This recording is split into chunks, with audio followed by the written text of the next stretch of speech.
Rise of a Radiology Patient. I wake up at 6 a.m. the fifth time I woke up tonight. I can't sleep. I'm so nervous and I'm starving and thirsty. I haven't had anything to drink since midnight because of my biopsy. At my doctor's appointment a week ago, he said that the CT scan showed a mass and that I would need a biopsy done. I couldn't believe what I heard. I was feeling great. Never had any symptoms. I got a call yesterday from a lady saying she was a nurse in the radiology department. She told us where we could park and what building to come into. I was glad because I'd never been to the hospital before. She talked to me about my medicines and I told her I had never had any surgeries before. She talked a little about what would happen today. Driving to the hospital seemed to take forever. We got there and registered.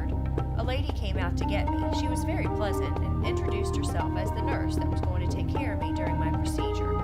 We made our way back to the radiology recovery area, and my preparation began. I got changed into a hospital gown in a cold bay, but thankfully they brought me a warm blanket. What a nice touch.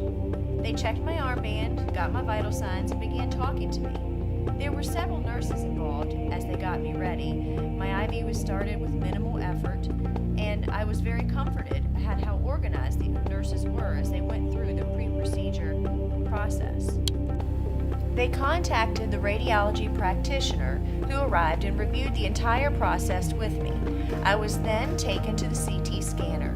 They put me on a table and the nurse hooked me up to what seemed like a million cords. She assured me that she would give me enough sedation medicine to make me comfortable and safe. After the initial scans, the radiologist came in and the sedation was started. Blissful sleepiness. I felt slightly drunk and very sleepy. I don't remember much after that, but I remember a kind voice telling me that I was doing great and we were almost done. I was moved back to the recovery area, and once I was awake, they gave me some coffee. I needed it. And crackers.